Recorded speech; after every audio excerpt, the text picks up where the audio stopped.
আজকে ৭ দিনের ৭ টা লাঞ্চ আইডিয়া শেয়ার করব আপনাদের সাথে, যেটা আমি আমার বাচ্চাকে গত ৭ দিনে দিয়েছিলাম। আর ভিডিওটা একদমই অর্গানাইজড না।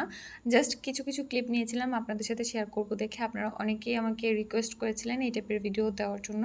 তো ১ম দিন আমি ওকে দিয়েছিলাম এখানে চিকেন খিচুড়ি। এটা আমি খাওয়ানোর সময় ম্যাশ করে নিয়েছিলাম। হাত দিয়ে ম্যাশ করে ওকে আমি ওইদিন হাতে খাইয়েছিলাম। আর পরের দিন আমি ওকে দিয়েছিলাম এখানে চিকেন স্যুপ। শুধু চিকেন না, সাথে আবার কিছু ভেজিটেবল অ্যাড করেছিলাম। তারপরের দিন আমি ওকে দিয়েছিলাম ভাতের সাথে দিয়েছিলাম গরুর কলিজা। আর গরুর কলিজাটা আমি সাথে অল্প কিছু মুগ ডাল দিয়ে রান্না করেছিলাম। আমার বাচ্চার যেহেতু হিমোগ্লোবিন কম, এই জন্য ডাক্তার ওকে বলেছে গরুর কলিজা দিতে। তো এই জন্য আমি ওকে গরুর কলিজাটা দিই, বাট এক এক দিন এক একভাবে দিই। আর মুগ ডাল দিয়ে এভাবে তরকারির মতো রান্না করেছি, তো এটা ভাতের সাথে ভালো করে ম্যাশ করে এটা দিয়েছিলাম। এরপরের দিন আমি ওকে দিয়েছিলাম মুগ ডাল আর গাজর দিয়ে একটা স্যুপ। জাস্ট ২টা ইনগ্রিডিয়েন্টস দিয়েই বানিয়েছিলাম, বাট এটা খেতে অনেক মজা লাগে, মিষ্টি হয়।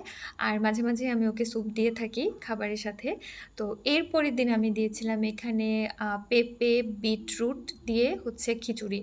আর এই খিচুড়ির সাথে আমি ওকে মাছটা আলাদা করে ভেজে তারপরে কাটা বেছে তারপর খিচুড়ির সাথে অ্যাড করেছিলাম।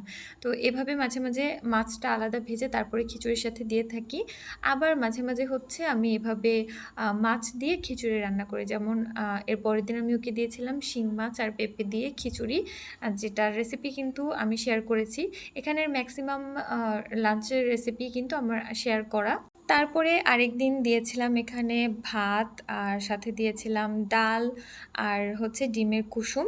এদিন আলাদা রান্না করিনি, সপ্তাহে ১ দিন এভাবে একবার আমি আমাদের খাবারটা ওকে অফার করেছিলাম। তো এই ছিল গত ৭ দিনে আমার বাচ্চার লাঞ্চ রেসিপি।